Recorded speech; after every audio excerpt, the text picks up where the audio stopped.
بسم اللہ الرحمن الرحیم۔ شروع اللہ کے نام سے جو بڑا مہربان اور نہایت رحم والا ہے۔ انما الاعمال بالنیات۔ پاک اسلام چینل میں آپ کا خیر مقدم ہے۔ السلام علیکم ورحمۃ اللہ وبرکاتہ۔ قرآن پاک میں جن قوموں کا تذکرہ ہوا ہے ان قوموں میں ایک قوم سبا کے نام سے بھی گزری ہے۔ اس قوم پر اللہ کی نعمتوں کی فراوانی تھی، لیکن اس قوم نے جب سرکشی کی تو اللہ تعالیٰ نے اس قوم پر اپنا عذاب نازل فرمایا۔ اہل سرسار کی ایک قوم جسے قوم سبا کہا جاتا ہے، اللہ تعالیٰ کی بے شمار نعمتوں کے اندر زندگی گزار رہی تھی۔ یہ قوم ایک عظیم تہذیب و تمدن کی مالک تھی۔ حضرت داؤد علیہ السلام اور حضرت سلیمان علیہ السلام کی باعظمت حکومت کے بعد ایک حکومت زبان و زد و خاص و عام تھی۔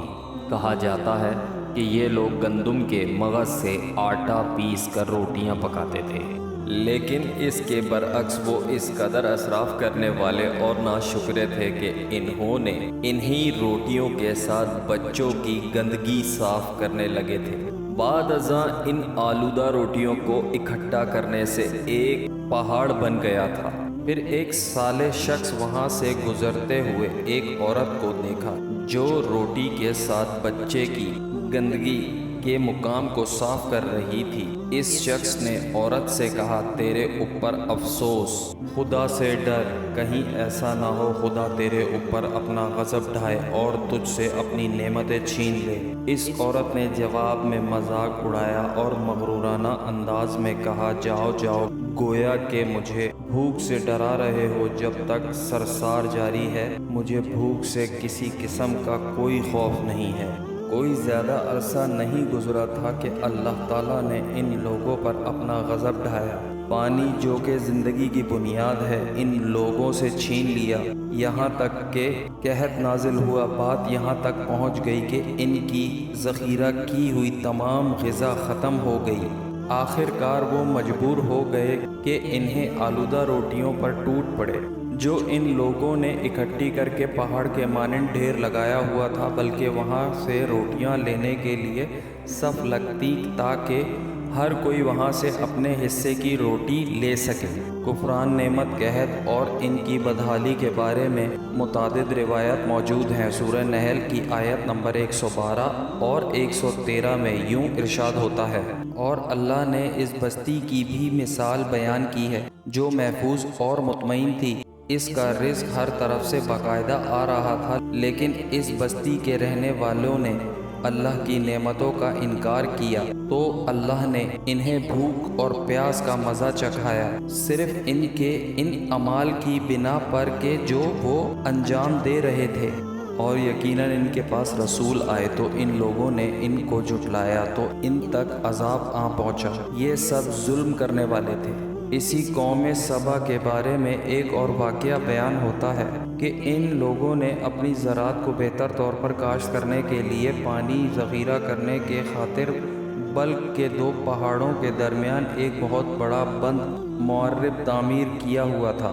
سوراخ اور دوسرے پہاڑوں سے گزرا ہوا پانی اس بند میں آ کر وافر مقدار میں جمع ہو جاتا تھا۔ قوم سبا اس پانی سے صحیح طور پر استفادہ کرتے ہوئے وسیع و عریض اور بہت سے خوبصورت باغات لگائے اور کھیتی باڑی کو رونق بخشی۔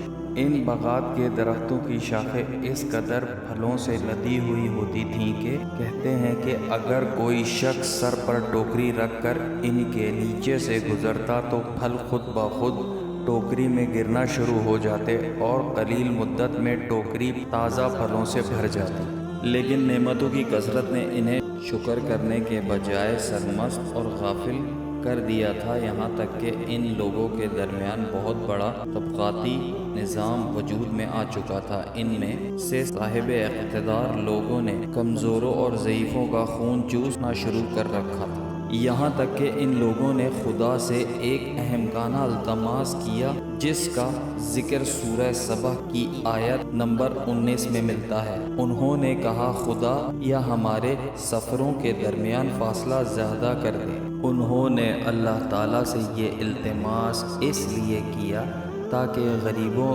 بے نوا لوگوں، عمرہ اور ثروت مند ان کے ہمراہ سفر نہ کریں۔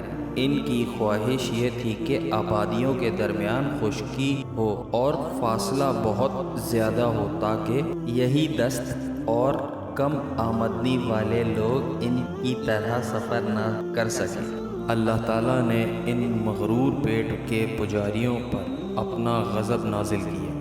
بعض روایتوں کے مطابق ان مغرور لوگوں کی آنکھوں سے دور صحرائی چوہوں نے معرب نامی بند کی دیواروں پر حملہ کر کے انہیں اندر سے کھوکھلا کر دیا۔ ادھر سے بارشیں زیادہ ہوئیں جن کی وجہ سے سیلاب آ گیا اور اس بند میں پانی بہت زیادہ اکٹھا ہو گیا۔ اچانک بند کی دیواریں ٹوٹی، اس سے ایک بہت بڑا سیلاب آیا جس میں تمام دیہات، آبادیاں، مال مویشی، باغات، کھیتیاں، ان کے محل گھر میں پانی میں غرق ہو کر نابود ہو گئے۔ ان کے باغات اور زراعت میں صرف بیری کے درخت اور کچھ جھاڑیاں بچی تھیں۔ خوش اہلان پرندے وہاں سے کوچ کر گئے تھے، جبکہ الو اور کووں نے قوم سبا کے کھنڈرات میں اپنے گھونسلے بنائے تھے۔ اس بات کا ذکر سورہ سبا کی آیت نمبر 15 اور 16 میں ملتا ہے، اور آخر میں سورہ سبا کی آیت نمبر 17 میں قرآن کریم میں اس واقعے کا یوں نتیجہ نکلا ہے: ہم نے ان کی ناشکری کی سزا دی ہے اور ہم ناشکروں کے علاوہ کسی کو سزا نہیں دیتے ہیں۔